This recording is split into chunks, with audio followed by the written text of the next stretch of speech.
First, I'd like to thank these members who stood by me, Marcia Fudge and Ed Perlmutter, who nominated me. Clearly this didn't turn out the way we wanted it to. We knew it was going to be an uphill battle. We only had a couple weeks to put this together, but we, I think, did a pretty good job. My staff, my members who came out publicly for me. And I think, quite frankly, we got the message out that we wanted to get out, and that's that as Democrats we need to talk about economics. It's the issue that unites us. Many of you have heard me say this a million times in the last 2 weeks, and I believe it in my heart that if we're going to win as Democrats, we need to have an economic message that resonates in every corner of this country. We come out of this leadership election united as Democrats to take on the challenges that we need moving forward. So, I'm disappointed because I like to win, and but I think it was a great discussion for us, and I think, honestly, I think the party is better off. So I'm happy to take any questions. Mr. Ryan, how is this a different discussion? What message do you think it sends that about a third of the Democratic caucus voted for you? Well, I think you all will speculate a lot about that, but I think it says that, talking economics, people, I think, understood that that message is very, very important to us as Democrats, especially leaders on the front lines and, in some way representing the 30, 40, 50 seats we're going to need to pick up. So I think the message resonated, and if you heard Marcia and Eddie nominate me, they talked about that, us being able to compete in every district in the United States with an agenda that resonates with the American people. Mr. Ryan.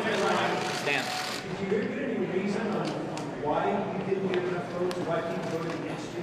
I didn't ask anybody. I don't want to have my feelings hurt any more than they already were. Mr. Ryan, what about the idea? Let me just say, Speaker, Leader Pelosi has been here a long time. She has a lot of friends. This is her caucus, clearly.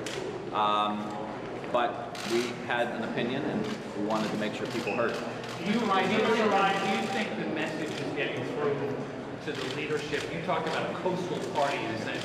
Do you think the message about the heartland is getting through to the leadership across the campus? I think so. I think having a vote of 63 other members agreeing with the message, I would say that the leadership understands that there's a good many people in the caucus who want the message to move in that direction. Are you pathetic, sir? Mr. Ryan? Sorry? Do you agree that your effort was pathetic? Next question. Yeah, not pathetic. I'm proud of having 63 votes. Mr. Ryan, thank you. Can you talk to, I had one Democrat who supported you, who comes from a rural area, saying there is no greater divide now between the urban Democrats and the rural Democrats. And by electing Pelosi, who got 20 more votes than he should have did 6 years ago, that this doesn't address the problem. I mean, you've launched the conversation, but as you've said, she can't go into certain districts and run, you can, other people can. But that's still the problem. That fundamentally doesn't alter it. Well, we are going to compete. At the end of the day, we've got to figure out how to win. I tried to add to that conversation. Now we are a united caucus, and we're going to try to figure out how to win.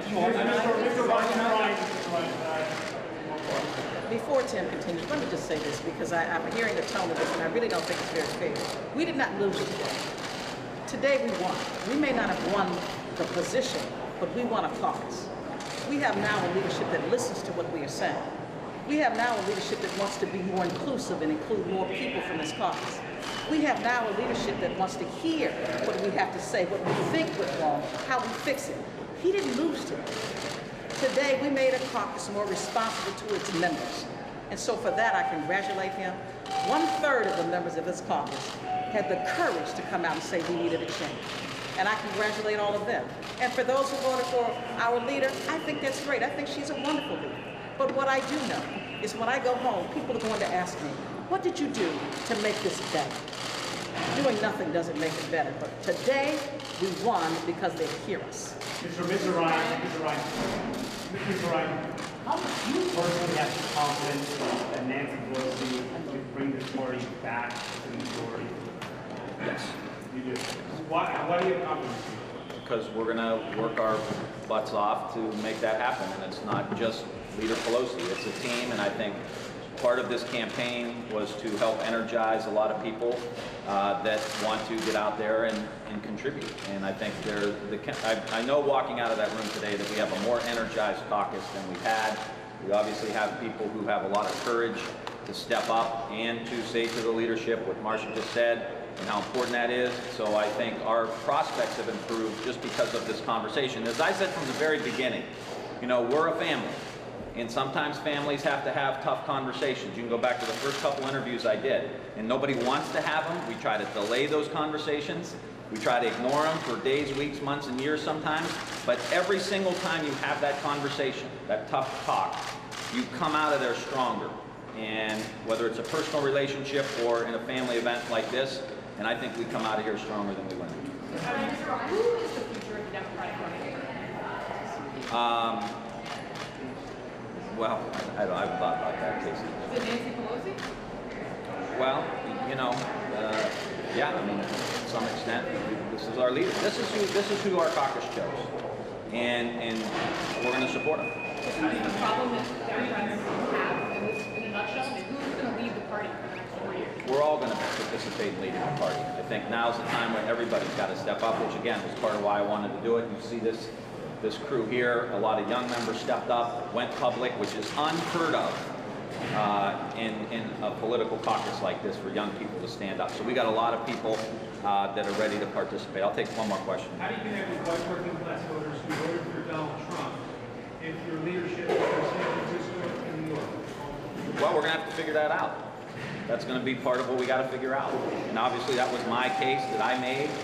You know, we didn't win the day today, but as Marcia said, there's a lot more people who are participating. I think that the conversation is shifting to a more economic conversation, and I think that's going to help all of us, and that's going to help us be able to try to win the House back. Are you confident that your voice and your ideas will be heard and moving forward in this caucus? Yeah. All right, thanks. We got to get back and vote.